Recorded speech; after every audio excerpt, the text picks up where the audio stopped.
Fellow Senators, I believe that the federal government should provide support to the mortgage market, but have a limited support on it. And not as big as it was back in a few years back when, back in 2009, government-sponsored enterprises Fannie Mae and Freddie Mac had back 85% of new multifamily mortgages. Cutting off all government support from the mortgage market will result in a system in which the housing choices are more costly, more limited, and less sustainable, especially for people of color and low and moderate income households. A limited government would help prevent a future crisis like back in 2009 and protect taxpayers. Home ownership has become synonymous with better social status and increase of financial stability for a family. Affordable home ownership provides families a means to create better communities and have small businesses have a better development. Overall, the housing market represents 1/5 of the U.S. economy, and with that gone, that would just devastate the economy of the U.S. and it impacts activities in finance, construction, and manufacturing. The government needs to ensure that the American dream of buying and owning a house is available and for anyone who qualifies for it. By providing limited government support to the housing finance system, we can provide credit to a more diverse population and also have that 30-year fixed mortgage rate available to more people, and it's much more and the availability is much easier. And it would increase access and affordability of mortgages. And this will become the backbone of the mortgage finance system, and it could encourage competition. And as Senator Vinjamori said about how the money of the used to bring the people out of the mortgage crisis back in 2009, that money was used to help with something, and how even though we are in debt, the spending limit should be raised so that we can profit more through these mortgages and people can pay back later on.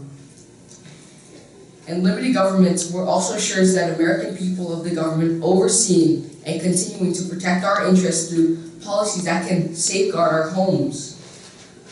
Also, new regulations that could penalize irresponsible lenders and make them accountable for their actions could be put into law.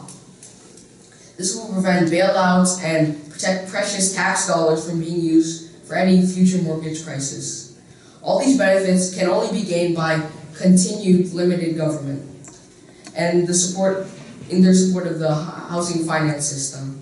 We need to make the American dream reachable for every American, and a good government will ensure that this continues. I now open the questions. Okay, Senator Gardilla. Why should the federal government support the mortgage market when it's already $17 trillion debt? Shouldn't its main priority be decreasing the debt instead of increasing it? Well, basically, the federal government has had too much direct involvement or support in the mortgage market, and a limited government support would make the government be able to oversee it and would make people more responsible in trying to pay off their mortgage instead of blaming the government for it. Senator Levin. How can the government be a backbone and decrease the amount of role that it plays when 90% of the market is held by the companies that it owns and supports?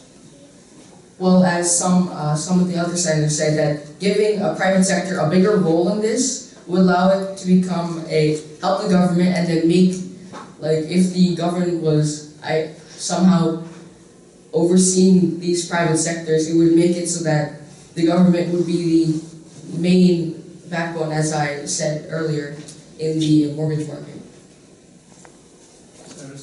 How does owning a house make a neighborhood safer? Like, what's the logistics behind that?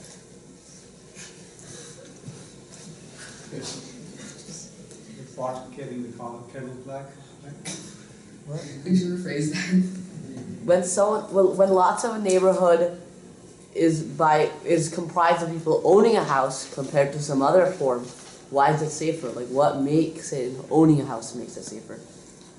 That would make the people who, in times of crisis, like if we had another crisis like one back in 2009, if we had a policy that could safeguard our homes, we would, I guess, be safe of foreclosure, and that our interests in and the government would be overseeing and continuing to protect our homes during that time. All right, nice. Wasn't that your own point?